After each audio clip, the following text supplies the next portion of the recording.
আমাদের চারিত্রিক ত্রুটি যেটা খুব বেশি আমরা অনুভব করতে পারি না, তার মধ্যে থেকে একটা হলো যেটার সাথে অন্তরের সম্পর্ক আছে, বাহ্যিক অঙ্গ প্রত্যঙ্গের সম্পর্ক আছে, সেটা হলো মানুষের সামনে আমরা প্রশংসা করতে খুব পছন্দ করি আর পেছনে বদনাম করতে পছন্দ করি। এই রোগটা আমাদের মধ্যে আছে না নাই?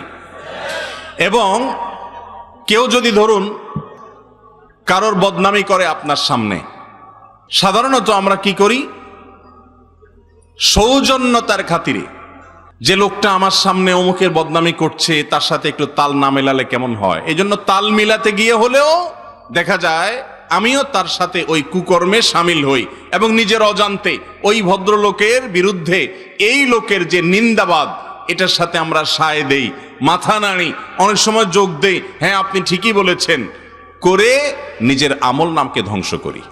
আছে না নাই? আবার যেই লোকের সামনে আপনি প্রশংসা করছেন ওই লোকটারই পেছনে দুর্নাম করছেন। এই রোগগুলো আজ জনে জনে আমাদের মধ্যে আছে না নাই ভাই? সামনে প্রশংসা করছেন কিন্তু পেছনে যাওয়ার পর বা তার অগোচরে আপনি সুযোগ পেলে, চান্স পেলে বদনাম করছেন। ওই লোকটারই সামনে আপনি বদনামি করেন না, সামনে করেন প্রশংসা আর পেছনে করেন বদনাম।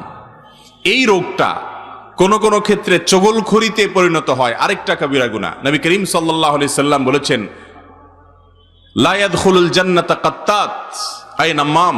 যে ব্যক্তি চগলখড়ি করে, এর কথা ওর কাছে লাগায়, ওর কথা এর কাছে লাগায়, সবার কাছে ভালো সাজে, সামনে আসলে সাধু সাজে, পেছনে গেলে দুর্নাম করে, এই রোগের মানুষ, এই বদনামি করা মানুষ, একজনের কথা আরেকজনের কাছে লাগালাই করা মানুষ, সামনে গিয়ে আরেকজনের দুর্নাম, আবার তার কাছে গিয়ে এই লোকের দুর্নাম করা মানুষ, এরা কখনো জান্নাতে যেতে পারবে না।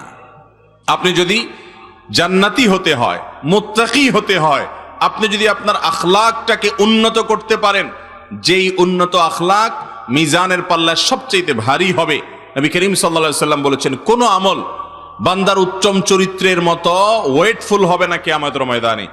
আর এই উত্তম চরিত্রের মধ্যে একটা চরিত্র হলো কারোর পেছনে দুর্নাম করব না। মানুষের পেছনে দুর্নাম করাটা কাপুরুষতা, এটা হলো এক ধরনের মুনাফিকের চরিত্র, 2 নম্বর মানুষের চরিত্র, অসৎ মানুষের কাজ, যে তার সামনে আসলে আপনি তার সাথে তাল মেলান, ভালো সাজেন, অথচ ওই লোকটারই পেছনে গিয়ে দুর্নামি করেন।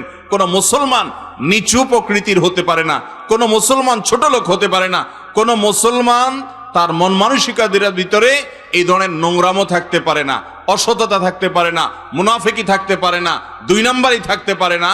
কিন্তু সেই চরিত্রগুলো আমাদের মধ্যে আছে না নাই? নামাজও পড়ছি, ওয়াজও শুনতেছি, কোরআন তেলাওয়াত করছি, কোরআন তেলাওয়াত শুনছি, দান দক্ষিণা করছি, অনেক ভালো ভালো কাজ করছি। যে ভালো কাজগুলো করছি সেগুলোর জন্য অবশ্যই আমি সাধুবাদ পাওয়ার উপযুক্ত। কিন্তু এই ভালো কাজগুলো করে আপনি তৃপ্তির ঢেকুর তুলবেন, আপনি তলে তলে এমন এমন হারাম কাজ করবেন যেটা যে হারাম সে সম্পর্কে আপনার ধারণাই নেই। ভাইরা আমার, এই দুশ্চরিত্র থেকে মুক্ত হওয়া খুব কঠিন একটা কাজ, খুব কঠিন একটা কাজ, কিন্তু সংগ্রাম করতে হবে। বিশেষ করে আসন্ন রমজানকে সামনে রেখে, যে আমরা কখনো কোনো মানুষের পেছনে তার দুর্নাম করব না। কারোর পেছনে যদি তার খারাপ গুণের কথা বলা হয়, কথাটা যদি সত্য হয়, তার নাম গীবত। তার নাম কি? এই গীবত এখন আমাদের কাছে ঘি ভাত হয়ে গেছে, খুব মজা লাগে। আরেকজনের দুর্নাম করতে খুব টেস্ট লাগে, তাই না? পুরা ঘি ভাতের মতো টেস্ট হয়ে গেছে। শয়তান আমাদের কাছে এটা সুস্বাদু করে দিয়েছে। ভাইরা আমার, আপনার সামনে কেউ যদি অন্য কারো দুর্নাম করেও আপনি সেখান থেকে সরে যাবেন, পারলে তাকে থামিয়ে দিবেন, না হলে নিজে সরে যাবেন, কিন্তু কোনো অবস্থাতে তার সাথে তাল মেলাতে যাবেন। অনেক সামাজিকতা আপনাকে জাহান্নামে নিয়ে যাবে। কোনো মন্দ কাজে কোনো প্রকার সামাজিকতা রক্ষা করা যাবে না। অতএব ভাইরা আমার, এই একটা চারিত্রিক সংশোধনী, এই একটা ক্যারেক্টারের কারেকশন যদি আপনি আনতে পারেন, আপনি জান্নাতের পথে অনেক দূর চলে যাবেন ইনশাআল্লাহ। আমি নিজেও এটার জন্য নিজের সঙ্গে নিজে যুদ্ধ করি, স্ট্রাগল করি। আপনাদের জন্য দোয়া করি, আমার জন্য দোয়া করবেন। আল্লাহ তাআলা আমাদের সবাইকে আমাদের চারিত্রিক এই ভয়াবহ অপরাধ, কবিরা গুনাহ, মানুষের সামনে তার প্রশংসা করা আর পেছনে তার বদনাম করা, এই বদঅভ্যাস থেকে আল্লাহ তাআলা আমাদেরকে বেঁচে থাকার তৌফিক দান করুন। সামনে প্রশংসা করা এটা কি খুব ভালো জিনিস? হাদিসে আসছে, নবী করিম সাল্লাল্লাহু আলাইহি সাল্লাম বলেছেন, যে ব্যক্তি তোমার সামনে তোমার প্রশংসা করে, ওই ব্যক্তির মুখের উপরে মাটি মারো। কারণ সামনে প্রশংসা করলে ওই ব্যক্তির মনের ভিতরে অহংকার আসবে, ঠিক না? সে নিজেকে কিছু একটা মনে করবে এবং তার ভিতরে অহংকার আসবে। অতএব সামনে প্রশংসা করে তার ক্ষতি করা হলো। সামনে মানুষের দোষের কথা বলতে হয় মহব্বতের সাথে, বিনয়ের সাথে, ভদ্রতার সাথে, সৌজন্যতার সাথে, আন্তরিকতা এবং দরদ এবং মায়ার সাথে যদি বলা হয় ভাই মনে কিছু করবেন না, আপনার সব ভালো মাশাআল্লাহ, এই বিষয়টা একটু আপনি যদি একটু কারেকশন করেন আপনি আরো ভালো হয়ে যাবেন। কৌশলে, হিকমার সঙ্গে, প্রজ্ঞার সঙ্গে, কোরআন এবং হাদিসের আলোকে আপনি সামনে দোষের কথা বলবেন আর পেছনে ওই লোকটারই অগোচরে অন্যদের কাছে তার প্রশংসা করবেন। তাহলে সমাজের সম্প্রীতি তৈরি হবে, ভালোবাসা তৈরি হবে, অন্যরা তার সম্পর্কে ভালো ধারণা তাদের মধ্যে তৈরি হবে, তাদের মধ্যে পারস্পরিক সৌহার্দ্য তৈরি হবে। আর সামনে প্রশংসা করলে ওই লোকটা অহংকারী হবে, দাম্ভিক হবে।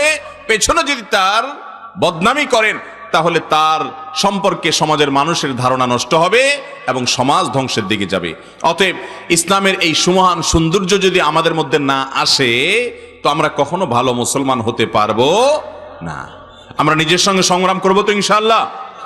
কারোর সামনে তার প্রশংসা নয়, প্রশংসা হবে পেছনে আর দুর্নাম হবে সামনে। আমরা করি হুবহু উল্টা, সামনে আসলে পামপট্টি দেওয়া ছাড়া আর কোনো কাজ আমাদের নাই। ভাই আপনার মতো মানুষ হয় না ভাই, কি বলেন ভাই? আর পেছনে গেলে তার 14 গোষ্ঠী উদ্ধার আমরা করি। আছে না না এই রোগ আমাদের মধ্যে? এই রোগটা কোনো ছোটখাটো রোগ না ভাই, ক্যান্সারের মতো রোগ, ঈমান নষ্ট হওয়া, তাকওয়া নষ্ট হওয়ার মতো একটা রোগ, বান্দার হক সংশ্লিষ্ট একটা রোগ। কত হাজার মানুষের বদনামি করছেন, এই সমস্ত মানুষ আপনার বিরুদ্ধে কিয়ামতের ময়দানে বাদী হয়ে দাঁড়াবে, হাজার হাজার মামলার আসামি হয়ে যাচ্ছেন। অতএব ভাইরা আমার, এই ঠোঁট কন্ট্রোল করা শিখতে হবে যে আমার দ্বারায় কারোর অধিকার নষ্ট হবে না, সামাজিক সম্প্রীতি নষ্ট হবে না। আল্লাহ তাআলা আমাকে আপনাকে আমাদের সবাইকে আমল করার তৌফিক দান করুন।